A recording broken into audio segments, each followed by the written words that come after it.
Please subscribe and don't forget to press the bell icon to get notified whenever we upload a new video.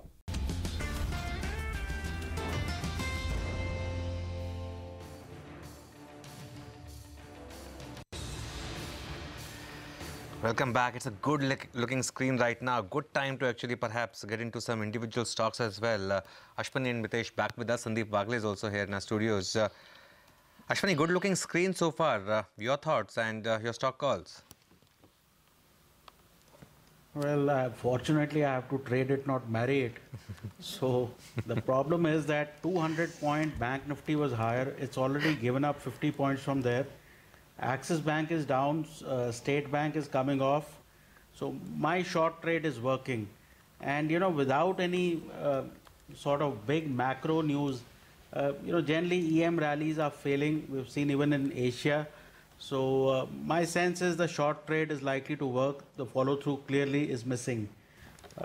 In terms of stocks, ITC is a buy with a stop of 309, target of 323. Mindtree is a sell with a stop of 1040, target of 1000. And Tech Mahindra is a sell with a stop of 670, target of 645. A lot of large stocks like Jubilant, etc., are clearly coming off the highs. Dabur, Colgate. So my sense is that this sort of sell-off will finally increase in speed. Okay, I'll come back to you with more questions. Let me get the others as well. Mitesh, good morning again. What's your sense on the Nifty itself? Are you selling 11,450? I am not, but I do believe that the indicator setup is still not suggesting an upside breakout. So 11,470, 480 might not be cleared today. But given the fact that we had a gap of opening and some follow through after that, we might not even see the Nifty decline. So I think maybe the highs and lows are nearly made for the day.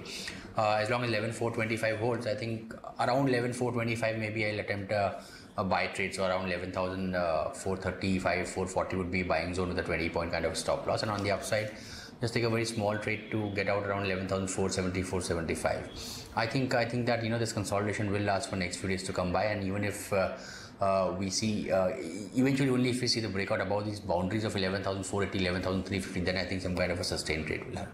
Oh. On the stock side, I have two buy calls. Aurobindo Pharma I highlighted in the morning as well. It's moved up slightly, but is a good buy around 647, 648 mark. Keep a stop at 637. Look for a 670 as the target. And RBL Bank, if it clears 581, is then where the intraday breakout happens. So buy above 581. Keep a stop at 569 for targets of 605. Okay, thanks for that. Sandeep Bagle is also here with us. Sandeep, hi, morning. Looking very good actually, the screen now. Lots of pharma stocks moving up and metals too. Anything that you would trade this morning? Good morning, Sonia. I would go with a buy in a Berger Paints. Stop loss of 327. Just a minute, my screen is actually... Target of 348, okay. 348 I think is what and a buy in a Apollo Hospital. Stop loss of 1150, target of 1190. Okay, fair enough, Sandeep. Thanks a lot for those trades. Just pull out Axis Bank's intraday chart once. There's a big downtick that's taking place now. In fact, after that gap up, that is the case with a couple of other corporate banks as well. But Axis in particular, just see the intraday chart on that one. And then, of course, we'll pull out ICICI Bank as well. There was early morning kite flying. They'll announce the CEO. No. And now maybe a realization that they may not. Exactly. I can't understand why there should be so much volatility. Yeah, no, but from my point of view, what's interesting is that it had a big gap up in terms of bar, and that, is entirely vanished now. Ashwani, any trades on Axis? See, I would like the Bank Nifty to probably, come off a bit and then take short trades on strong stocks. Axis is a strong stock, although today, it's come off the highs. So clearly we need a decisive turn on the downside for Bank Nifty. And I think after so many days of upside, it is looking ripe for some amount of correction. Maybe a 20-point correction could easily come in at any time. Okay. Is there anything positive happening in Bank of India? I mean, it's just one of the biggest gainers within banks. See, now, the smaller PSU banks, etc., are now beginning to move up. These guys didn't participate earlier on. So while these big guys kind of take time off till the market hangs around in the range, you could see these smaller stocks catch up. Okay, by the way, there's a move happening in Syndicate Bank right now. Just look at that stock, because there's a news on Cogensis that Syndicate Bank has sought bids to a hire advisor for stake sale in SIDB. So that's the reason that you're seeing that particular move right now on Syndicate Bank. So that one is also quite interested right now. Okay, well, thanks, gentlemen, for joining us. Let's move on now and invite a big corporate cheered by a normal monsoon. Okay, before that, those are some live visuals that will come in as the body of the former much-loved Prime Minister Atal Bihari Vajpayee is being taken to the BJP headquarters. A 7-day state funeral is being accorded to the former Prime Minister, during which all flags will fly at half-mast and there will be no official celebrations. Also, today the flag will fly at half-mast on all Indian missions abroad. We hope he rests in peace. Well, moving on, as we said, the normal monsoons, cheered by a normal monsoon and stronger than expected demand, the tractor industry has raised their guidance for FY19. For M&M in particular, the management pegs the industry growth to be 12 to 14%. In this year, in FY19, that is. Pawan Goenka, the MD of M&M, joins us now to talk about that. Dr. Goenka, good morning and thank you for joining us on the show. You have raised the tractor industry growth guidance for this year to 12 to 14%. But tell us, what about FY20? Is there scope for high teens growth there as well? And what stage of the tractor upcycle are we in right now? Well, I wish I could predict that far ahead. It's very difficult to say what will happen in FY20. As you know, it depends on so many factors, monsoon, of course, being one of them, and it depends on overall GDP growth, depends on MSPs, and therefore cannot say what will happen in FY20. But this is the we are on the third year of very good growth, and tractor industry is cyclic, as we all know. But then we have had 3 good years of monsoon. That doesn't happen very often either. So it will depend on many factors. But right now we are feeling good about what's happening this year. The growth has been much more than what we had expected, any of us had expected, and therefore everything is going well. Dr. Goenka, good morning and thank you very much for joining us this morning. A cheaper rupee, good for you? Well, we are basically even in export and import, because we do export our vehicles and tractors, but we do have some import of components. So in terms of overall impact on our P&L, it doesn't make a huge difference on what happens to rupee, but generally I would say the current level is what I would like to see, maybe a little bit lower, 68, 69, not 70, but that's what I would like to see, but it's not a very big impact. Okay. Mr. Mahindra tweeted in favor of the weakening rupee, saying that it's a big boost to make in India, which is why I asked. Okay. Well, generally it is. Generally it is. I'm not talking of India as a whole. I was just talking of Mahindra and Mahindra. Sure. Is there scope to improve margins further in the tractor business? I mean, I was just mapping the margins over the last, 10, 15 quarters. It's been very steady. Now it's sitting at almost a high of 21%. Do you think there are any more margin levers? Well, it again depends on many factors. If the volumes keep growing, that is always good for margins, because the fixed costs get spread over a much larger volume.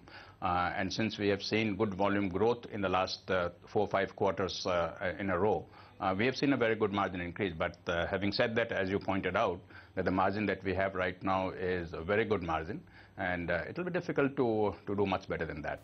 But we keep trying, we keep reducing costs, we keep making our operations more efficient, increase productivity, and hope that we will at least stay where we are, if not go up.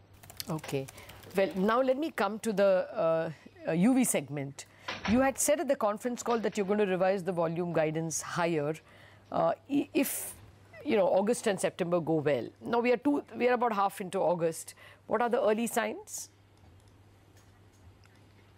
Well, first half of the month gives no signs. Everything happens in the last 2 or 3 or 4 days, and therefore 16th, 17th August is as good as beginning of the month. Very hard to say, because last year June and July were very unusual months because of GST coming in those months, and therefore very difficult to read anything into very good growth that we have had so far. The 22% growth for the industry overall, all 4-wheelers together, is perhaps one of the highest that we have seen in many years. years. And therefore, all signs are towards higher guidance. But as I said earlier, that I'd like to wait till August and maybe even perhaps September to see whether the kind of numbers that we see today will be sustained through the year. Okay, so all signs are pointing towards higher guidance. We'll try and touch base with you once again in October to find out. You know, 50% of your auto sales comes from the medium heavy commercial vehicle and the LCV segment. You have indicated that the confusion around the axle load norms could impact the MHCV sales at least in the month of August. But that's not the feeling we got from the likes of Ashok Leyland. In fact, Leyland raised the commercial vehicle growth guidance for the industry from 10 to 15%, stating that there is a massive infrastructure pickup. Would you concur with that view, and would you also raise guidance for the CV segment? So let's separate it out into two parts. One is if I leave axle capacity out, certainly there is a very good demand pull that's happening.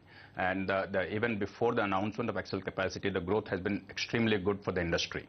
And I think it's fair to say that on that basis, the industry should see a larger growth than what we had anticipated at the beginning of the year. So 15% will be a reasonable number to say. Having said that, the axle capacity, when it was announced, it created a sort of lot of uncertainty, and therefore month of July was very badly affected. Things have settled down now in the last 4 or 5 days with some clarifications coming from the Government of India, and therefore we expect that July, August will get back to the normal growth that we are anticipating without axle capacity. It's difficult to see whether it will bring down the overall demand by 2%, 3% of what would have been, but I won't disagree with the potential of 15% as being the guidance for this year. That's good to hear.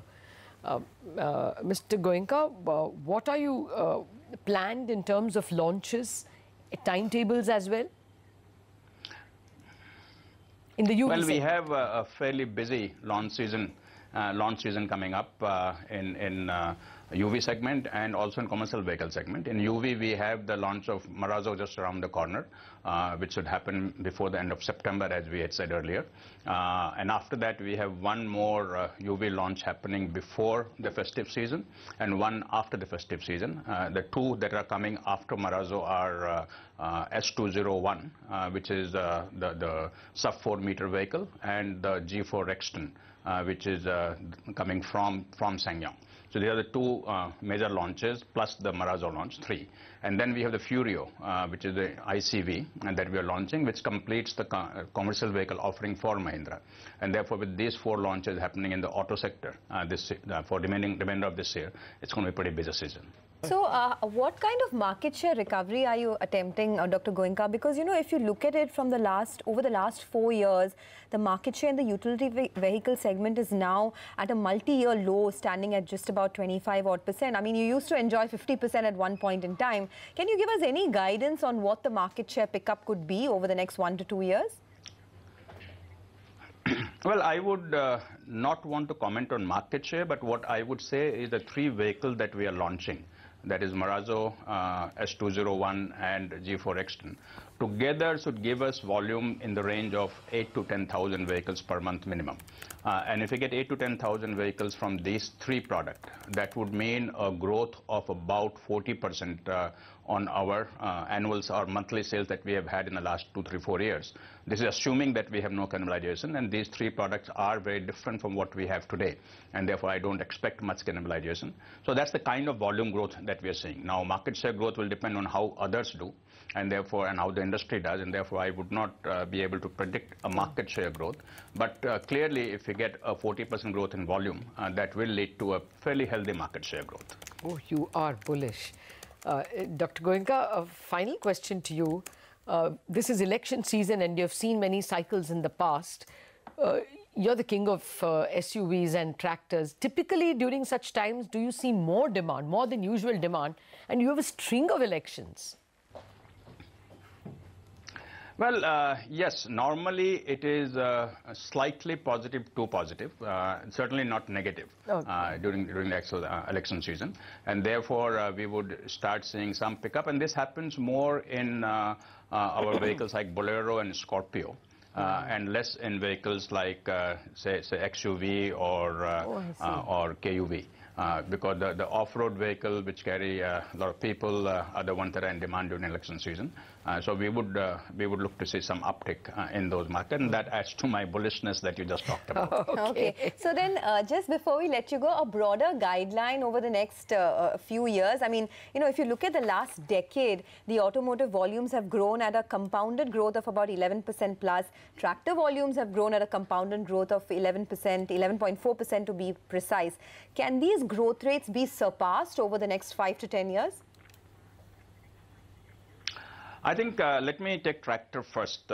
Tractor, if you take any 10-year period in the history of industry, you will see 8 to 10% growth in any 10-year period. So therefore, in tractor, I will not expect to see on an average long-term basis more than 8 to 10. But I won't expect to see lower either, because there are many who believe that the tractor industry is saturated. That is not true.